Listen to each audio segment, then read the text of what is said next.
Indian voter के पास right to elect है, वैसे ही राइट टू रिकॉल भी होना चाहिए। अगर देश का मतदाता अपने नेताओं को हायर कर सकता है तो वो नेताओं को फायर करने की शक्ति भी उसे मिलनी चाहिए। क्या जनता को अपने चुने हुए सांसद और विधायकों को कार्यकाल पूरा होने से पहले वापस बुलाने का अधिकार मिलना चाहिए? क्या जो नेता काम न करे, भ्रष्टाचार में लिप्त हो या जनता की उम्मीदों पर खरे न उतरे, उन्हें हटाने का अधिकार सीधे जनता के हाथ में होना चाहिए? आम आदमी पार्टी के सांसद राघव चड्ढा ने संसद में एक बार फिर राइट टू रिकॉल यानी जनप्रतिनिधियों को वापस बुलाने के अधिकार का मुद्दा उठाया है।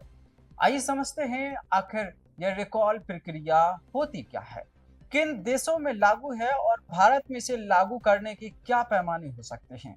सबसे पहले समझ लेते हैं क्या है right to recall. Right to recall एक लोकतांत्रिक प्रक्रिया है जिसके तहत मतदाता अपने चुने हुए जनप्रतिनिधि जैसे सांसद, विधायक, मेयर, अन्य निर्वाचित अधिकारी को कार्यकाल पूरा होने से पहले पद से हटाने की मांग कर सकते हैं। यह आमतौर पर इन चरणों में होती है। मतदाता द्वारा हस्ताक्षर अभियान चलाया जाता है, निर्धारित प्रतिशत समर्थन पूरा होना चाहिए और जनमत संग्रह यानी रिकॉल वोटिंग होती है। बहुमत समर्थन मिलने पर पद से हटाया जाता है। यह भी हम समझ लेते हैं कि अभी किन देशों में रिकॉल प्रक्रिया लागू है। विश्व में लगभग 18 देशों में किसी न किसी स्तर पर रिकॉल व्यवस्था लागू है। हालांकि यह राष्ट्रीय स्तर पर बहुत कम और अधिकतर स्थानीय स्तर पर लागू है। संयुक्त राज्य अमेरिका में 19 राज्यों में गवर्नर और विधायकों के लिए रिकॉल की सुविधा है। ताइवान में राष्ट्रपति, मेयर और विधायकों के लिए 2020 में काओसुंग के मेयर को रिकॉल किया गया था। पेरू में नगरपालिका स्तर पर व्यापक उपयोग यानी 1997 से 2013 के बीच हजारों रिकॉल वोट हो गए हैं। यूनाइटेड किंगडम में सांसदों के लिए सीमित प्रावधान जैसे जेल सजा होने पर रिकॉल प्रक्रिया अपनाई जाती है। स्विट्जरलैंड में कुछ कैंटन में लागू है। वेनेजुएला की बात करें तो वहां पर राष्ट्रपति के लिए भी रिकॉल का प्रावधान किया गया है। अब अहम बात आ जाती है भारत की। समझ लेते हैं कि भारत में अभी अगर लागू है तो किस स्तर पर है और कहां किया जा सकता है इसे लागू।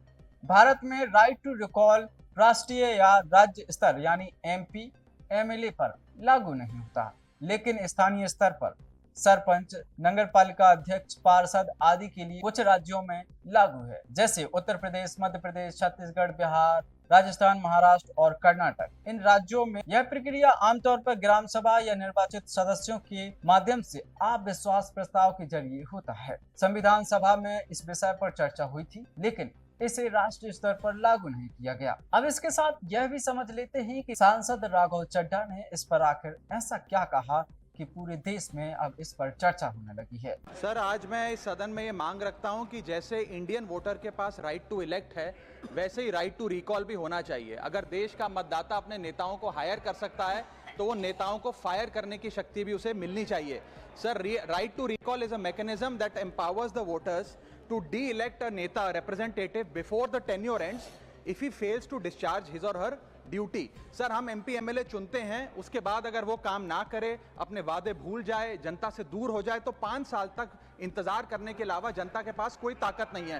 कोई इंटरिम प्रोविजन नहीं, कोई अकाउंटेबिलिटी नहीं, कोई परफॉर्मेंस रिव्यू नहीं, कोई करेक्टिव ऑप्शन नहीं। चुनाव से पहले नेता जनता के पीछे और चुनाव के बाद जनता नेता के पीछे। और सर, 5 साल is too long a period in this day and age. अगर एक गलत फैसला गलत नेता को चुनने का लिया तो लाखों लोगों का भविष्य अंधकार में जाता है और पूरा क्षेत्र पीछे जाता है। Sir, we can trust our voters to elect. हमें अपने मतदाता पे विश्वास करना चाहिए कि वो अपनी गलती बदल भी सके राइट टू रिकॉल की ताकत से। Sir, let me clarify that right to recall is not a weapon against politicians. It is an insurance policy for democracy. और भारत के संविधान में जब आप राष्ट्रपति को इंपीच कर सकते हैं टेन्योर के दौरान, उपराष्ट्रपति को हटाने का प्रावधान है, जजों को इंपीच करने के लिए प्रोसेस लेट डाउन है, यहां तक कि रूलिंग गवर्नमेंट के खिलाफ नो कॉन्फिडेंस मोशन लाकर आप सरकार बर्खास्त कर सकते हैं। तो एमपी एमएलए अगर आपका नॉन परफॉर्मिंग है तो उसको हटाने के लिए क्यों नहीं राइट टू रिकॉल मतदाता को देना चाहिए। दुनिया की 24 से ज्यादा डेमोक्रेसीज में राइट टू रिकॉल का मैकेनिज्म लागू है, जिसमें यूएस, कनाडा, स्विट्जरलैंड जैसे देश है। मैं आपको उदाहरण देता हूं सर, कैलिफोर्निया में गवर्नर क्रिस डेविस नाम के नेता 2002 में चुने गए। उनके कार्यकाल में मैसिव पावर कट हुए, एनर्जी क्राइसिस हुआ, बजट की मिसमैनेजमेंट और गन शूटिंग की वारदातें हुई, उसके चलते 1.3 मिलियन कंस्टिट्यूएंट्स ने एक पिटीशन साइन करके दी कि इन्हें रिकॉल किया जाए। वहां के चुनाव आयोग ने रिकॉल वोट कराया 7 अक्टूबर 2003 को, और 55% मतदाताओं ने वोट किया कि इस नेता को बर्खास्त किया जाए। ग्रे डेविस को हटाया गया और आर्नल्ड श्वार्ज़नेगर को वहां पे गवर्नर बनाया गया। सर, मैं बता दूं कि हिंदुस्तान में भी इसका प्रेसिडेंट है। कर्नाटक, मध्य प्रदेश, महाराष्ट्र और राजस्थान में रिकॉल मैकेनिज्म ग्राम पंचायत के स्तर पे लागू है और ग्राम सभा के लोग मतदाता वोट करके उन्हें वापस बुला सकते हैं। सर, लेकिन इसका मिसयूज ना हो इसलिए हमें सेफगार्ड्स भी बनाने पड़ेंगे। एक थ्रेशोल्ड रखना चाहिए कि 35 से 40% मतदाता अगर साइन कर दें तभी राइट टू रिकॉल वोट करवाया जाए।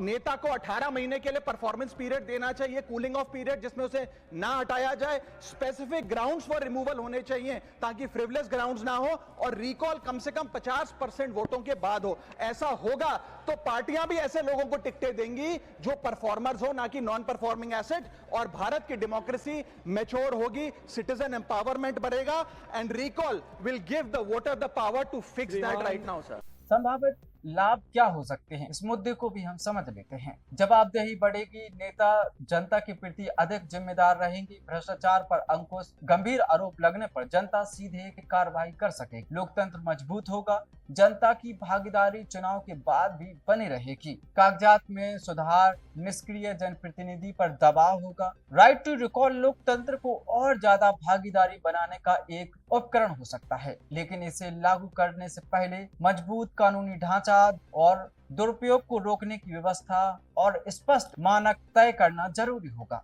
अब बड़ा सवाल यह है कि क्या भारत जैसे विशाल और विविध लोकतंत्र में यह व्यवस्था लागू करना व्यवहारिक होगा, या फिर इससे राजनीतिक अस्थिरता बढ़ सकती है। आपकी क्या राय है? क्या जनता को अपने सांसद विधायक को वापस बुलाने का अधिकार मिलना चाहिए? इस पर अपनी राय कमेंट करके बताएं, और अधिक जानकारी के लिए बने रहिए खबर समय पर। धन्यवाद।